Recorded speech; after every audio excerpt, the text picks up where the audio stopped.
ஜவஹர்லால் நேரு பிரதமராக இருந்த சமயம் அவர் ஒரு தடவை சென்னைக்கு வந்திருக்கிறார்.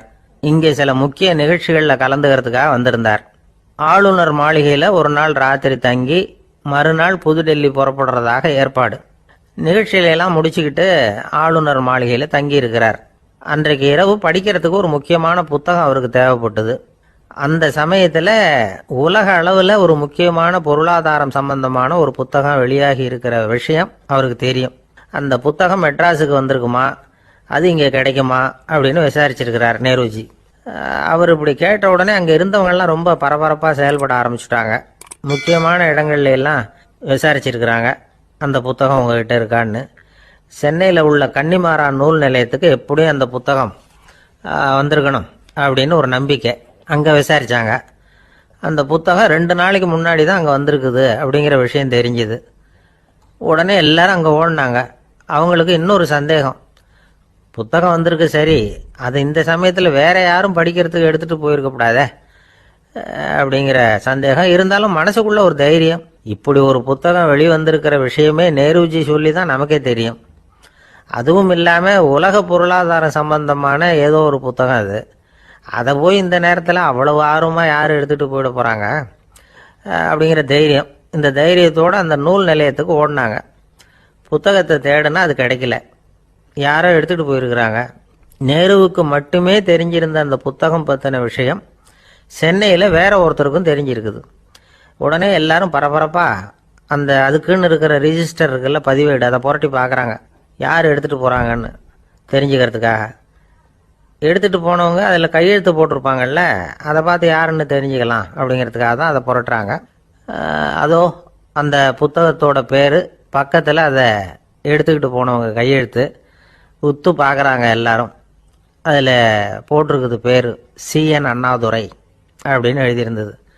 அவர் தான் பேரறிஞர் அண்ணா. நேரு படிக்க விரும்பின ஒரு புத்தகத்தை அதே நேரம் படிக்க விரும்பின இன்னொரு தலைவர் இவர். படிக்கிறதுல அவருக்கு இருந்த ஆர்வத்தை நாம் தெரிஞ்சுக்கணும்னா அதுக்கு எவ்வளவோ சம்பவங்கள் இருக்குது. கடைசி காலத்தில் அவர் அடையாறு மருத்துவமனையில் படுத்திருக்கிறார். அவருக்கு ஒரு முக்கியமான அறுவை சிகிச்சை செய்ய வேண்டியிருக்குது அவசரமாக. அமெரிக்காவிலேருந்து டாக்டர் மில்லர் வந்திருக்கிறார். அவர்கிட்ட கேட்குறார், டாக்டர் நாளைக்கே அறுவை சிகிச்சை செய்ய போகிறீங்களா அப்படின்னு. ஆமாங்கிறார் டாக்டர் மில்லர். நாளைக்கு மறுநாள் செஞ்சுக்கிறேனே அப்படின்னாரான் அண்ணா. ஏன் ஏதாவது நாள் பார்க்குறீங்களான்னு கேட்டிருக்கார். இல்லை, ஒரு புத்தகத்தை படிச்சுக்கிட்டு இருக்கிறேன், அதை நாளைக்குள்ளே முடிச்சிருவேன், அதுக்கப்புறம் நான் இறந்தாலும் கவலை இல்லை அப்படின்னாரான் இவர். அவர் தான் அறிஞர் அண்ணா. சங்ககால நூல்கள்லேருந்து சமீபத்தில் வந்த நூல்கள் வரைக்கும் எல்லாம் அவர் படிச்சிருக்கிறார். ஒரு திருமண விழாவில் அவர் பேசும்பொழுது சொன்ன விஷயம் இது. சங்க காலத்தில் காதலியை மணக்க விரும்புகிறவனுக்கு அவனுடைய தந்தை வீர சோதனைகள்லாம் வைப்பார். போய் புலிப்பல் கொண்டுக்கிட்டு வா, அப்போ தான் என் பொண்ணை கொடுப்பேன் அப்படின்னு சொல்லுவார். காதலன் உடனே காட்டுக்கு போவான், ஒரு புலியை கொன்று அதனுடைய பல்லை கொண்டுக்கிட்டு வருவான். அதை வீர பதக்கத்தில் பதிச்சு அவனுக்கு மாமனார் சூட்டுவார் கல்யாண சமயத்தில். இப்போலாம் காதலன் கிட்ட அப்படி சொல்ல முடியாது. இப்போலாம் காதலன் கிட்ட காட்டுக்கு போய் புலிப்பல் கொண்டுகிட்டு வான்னு யாராவது சொன்னால் புலி தான் மாப்பிள்ளையாக வந்து சேரும் அப்படின்னார். ஒரு பூங்கா, அங்கே ஒருத்தர் நின்றுட்டு இருக்கிறார். நின்றுக்கிட்டே ஏதோ ஆழ்ந்த யோசனையில் இருக்கிறார். அந்த பக்கமாக இன்னொருத்தர் வந்தார். இவரை கவனிச்சார். என்ன யோசனைன்னு கேட்டார். எப்படி எழுந்திருக்கிறதுன்னு யோசனை பண்ணிட்டு இருக்கிறேன்னார் அவர். கேட்டவருக்கு ஒரு மாதிரி ஆயிட்டுது. ஏற்கனவே நின்றுகிட்டு இருக்கிற ஒருத்தர் எப்படி எழுந்திரிச்சு நிற்கிறதுன்னு யோசிக்கிறாருன்னா அது ஆச்சரியம் தானே. அதுக்கப்புறம் இவர் யோசிக்க ஆரம்பிச்சார், என்ன இவர் இப்படி பேசுறாரு அப்படின்னு. கீழே விழுந்தா தானே எழுந்திரிச்சு நிற்க முடியும். அதனால எழுந்திருக்கணும்னு நினைக்கிறவங்க முதல்ல கீழே விழணும். இவர் முதல்ல கீழே விழணும், அதுக்கப்புறம் தான் எழுந்திருக்கிறது எப்படின்னு சிந்திக்க முடியும். இந்த உலகத்துல எல்லாருமே கீழே விழுந்து எழுந்தவர்கள் தான். இப்போ இந்த குழந்தை பருவத்தில் கீழே விழாம நடைபயில கற்றுக்கிட்டவங்க யாராவது உண்டா? சின்ன வயசுல ஒரு தடவை கூட கீழே விழலை சார், அப்படியே பிறந்தார் வளர்ந்தார் பெரியவர் ஆயிட்டார் அப்படின்னு யாரையும் சொல்ல முடியாது. அதனால மனுஷங்கிறவன் விழுந்து புரண்டு எழுந்து தான் நடக்க கத்துக்கிறான். ஒரு உண்மையை நாம எல்லாரும் புரிஞ்சுக்கணும். இந்த உலகத்துல தவறு செய்யாத மனிதர்களே யாரும் கிடையாது. அப்படி இருக்கிறப்போ எப்போதாவது நாம தவறு பண்ணிவிட்டோம்னா அதுக்காக மனசு உடைஞ்சு போயிடக்கூடாது, வாழ்க்கையில வெறுப்பு வந்துடக்கூடாது. ஒரு தவறு நடந்துட்டுதா அதுக்காக மனசு உடைஞ்சு போடாதீங்க, அதை ஒரு பாடமா எடுத்துக்கங்க. அதே தவறு மறுபடியும் நடக்காம வேணும்னா பாத்துக்கலாம், அது போதும். தடைக்கல்ல படிக்கல்லாம் மாத்திக்கணும். இதுதான் இதுல முக்கியம். ஒரு அலுவலகம், அங்க ஒரு அதிகாரி, அவர் உயர்ந்த பதவியில் இருந்தார், சிறந்த நிர்வாகின்னு பேர் வாங்கினவர். அவர் தனக்கு கீழே வேலை செய்யறவங்க கிட்ட எல்லாம் சொல்லுவாராம், இந்த நிறுவனத்துல நீங்க எத்தனை தடவை வேணும்னாலும் தவறுகள் செய்யலாம், ஆனா ஒரே விஷயம் என்னன்னா ஒரே தவறை மறுபடியும் செய்யக்கூடாது, அது முக்கியம் அப்படின்பாராம். இத மேம்போக்கா பார்த்தா அவர் ஏதோ தன்னுடைய ஊழியர்களை தவறு செய்ய தூண்டுறது மாதிரி தெரியும். ஆனா உண்மை அப்படி இல்லை. இன்னைக்கு என்ன நடக்குது தெரியுமா? அநேகமா எல்லா மனிதர்களுமே ஒரே தவறை தான் மறுபடியும் மறுபடியும் செய்யறாங்க. விளையாட்டு வீரர்கள் ஒரே மாதிரியான தவறுகளை திரும்ப திரும்ப செய்யறது உண்டு. கணக்கு எழுதுறவங்கள பாருங்க, ஒரே தப்ப மறுபடியும் மறுபடியும் செய்வாங்க. அலுவலகம் வருகிறவர்களை கவனிங்க, ஒரு நாள் தாமதமா வந்தா பரவாயில்ல, தினமும் தாமதமா வருவாங்க. இது மாதிரி செய்த தவறையே திரும்ப திரும்ப செய்யறதுக்கு என்ன காரணம் அப்படின்னா, சோம்பல், ஞாபக மறதி, கவனக்குறைவு, தன்னுடைய திறமை பேர்ல அளவுக்கு மீறிய நம்பிக்கை, இப்படி இதுல ஏதாவது ஒரு காரணமா இருக்கலாம் அப்படிங்கிறாங்க இது பற்றி ஆய்வு செய்கிற வல்லுநர்கள். ஒரு தடவை செஞ்ச தவிர மறுபடியும் செய்யறது இல்லைன்னு முடிவு செஞ்சுக்கிட்டு அதை செயல்படுத்த கத்துக்கணும், அது போதும், வாழ்க்கை வெற்றிகரமா அமையும் அப்படிங்கிறாங்க அந்த அனுபவசாலிகள்.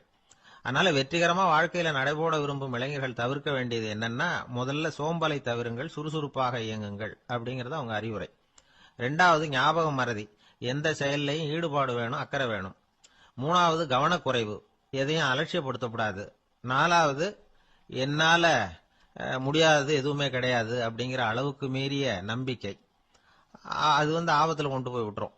அதனால முதல் தவறு உங்களுக்கு ஒரு பாடமா அமையணும். ஒரு மனிதர், அவர் தன்னுடைய 2 காதுலையும் கட்டு போட்டுக்கிட்டு வந்தார்.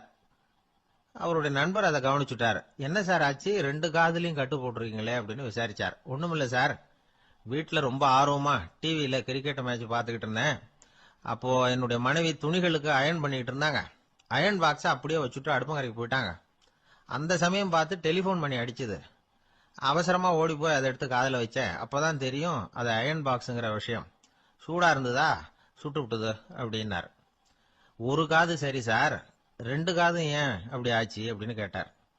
அதே ஆளு மறுபடியும் போன் பண்ணா சார் அப்படின்னாரு இவர் எவ்வளவு தூரம் யோசிச்சிருப்பாரு பாருங்க. அதனால ஒரு தவறு மறுபடியும் நடக்கக்கூடாது, முதல் தவறு உங்களுக்கு ஒரு பாடமாக அமையட்டும் அப்படிங்கிறது தான் இதுல இருந்து நாம தெரிந்து கொள்ள வேண்டிய கருத்து. அதனால தவறுகள் அதெல்லாம் தடைக்கெல்லாம் நினைக்க வேண்டாம், படிக்கெல்லாம் நினைப்போம். அப்படி நினைச்சோம்னா வாழ்க்கையில வெற்றி நிச்சயம். ஒரு ஊர்ல ஒருத்தர் இருந்தான். ஒரு நாள் காலையில எழுந்திருச்சான். ஒரு 10 ரூபாய் எடுத்து சட்டை பையில வச்சுக்கிட்டான். கடை தெருவுக்கு புறப்பட்டான். காய்கறி வாங்கறதுக்காக அவன் போறான். காய்கறி சந்தைக்கு போய் சேர்ந்தான். கத்திரிக்காய் 1/4 கிலோ கொடுங்கன்னா கொடுத்தாங்க. காசு கொடுக்கறதுக்காக சட்டை பையில கையை விட்டான், பணத்தை காணும். 10 ரூபாய் சட்டை பையில வச்சுக்கிட்டு தான் வந்தான். அது இப்ப அங்க இல்ல, வழியில எங்கேயும் அது விழுந்துட்டு போல் இருக்கு. அல்லது யாராவது திருடர்கள் தெரியாம அதை எடுத்துக்கிட்டு போட்டாங்களா என்னன்னு தெரியல. எப்படியோ 10 ரூபாய் அவன் இழந்துட்டான். கையில காசு இல்ல. அதனால கத்திரிக்காயை திருப்பி கொடுத்துட்டு கவலையோட வீட்டுக்கு திரும்பி வந்தான். அதையே நினைச்சுக்கிட்டு இருந்தான். அவனுக்கு துக்கம் அதிகமா போச்சு, அழ ஆரம்பிச்சுட்டான்.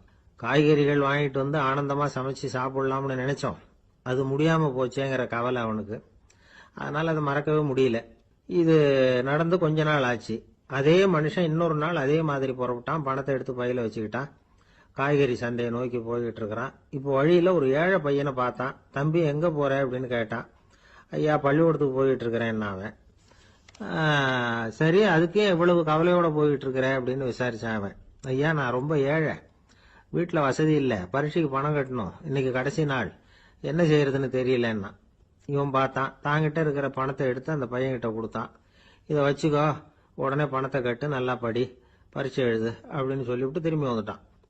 வெறுங்கையோட திரும்பி வந்தும் வீட்டுல கேக்குறாங்க எங்க காய்கறின்னு வழக்கம் போல கேட்டாங்க. இவன் நடந்ததை சொன்னான்.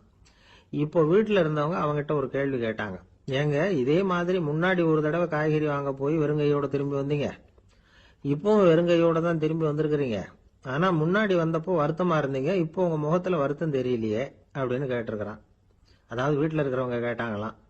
இப்போ அந்த மனுஷன் யோசிக்க ஆரம்பிச்சானாம், இந்த 2 நிகழ்வுகளுக்கு என்ன வித்தியாசம்?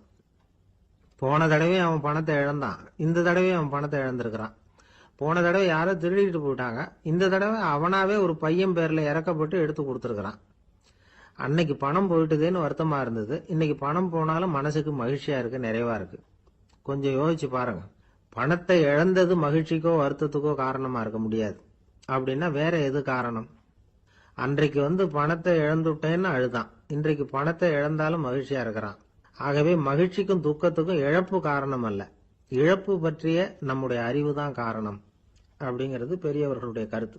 எந்த பொருளும் நமக்கு கவலையை உண்டு பண்றதில்ல, அந்த பொருள் பேர்ல நாம வைக்கிற பற்று தான் கவலையை உண்டு பண்ணுது. பொருள்கள் நம்ம விட்டுட்டு போயிட்டா நாம அழுதுகிட்டு இருக்கிறோம், நாமே அதுகளை விட்டுட்டு வந்துட்டா மகிழ்ச்சியா இருக்கிறோம். இந்த உண்மையை புரிஞ்சுக்கிட்டு நம்முடைய வாழ்க்கையை நல்ல விதமா அமைச்சுக்கணும். ஒரு ஆள் அழுதுகிட்டு இருந்தான், ஏன்டா அழுகுறேன்னு கேட்கிறார் ஒருத்தர். இழக்கிறதுக்கு எதுவும் இல்லை அதனால அழறேன்னா. என்னடா சொல்றேன்னார். கிட்ட வாங்க சொல்றேன்னா. இந்த மணி பர்ஸை வேற ஒருத்தன் பாக்கெட்ல இருந்து திருடுனேன், அப்புறம் தான் புரிஞ்சுது அவங்கிட்ட இழக்கிறதுக்கு எதுவும் இல்லைங்கிறது. ஆமாங்க, இது காலி பர்ஸ், அதனால இப்ப அழுதுகிட்டு இருக்கிறேன், திருடியும் பிரயோஜனம் இல்லை அப்படின்னு சொல்லிவிட்டு அழுதானா.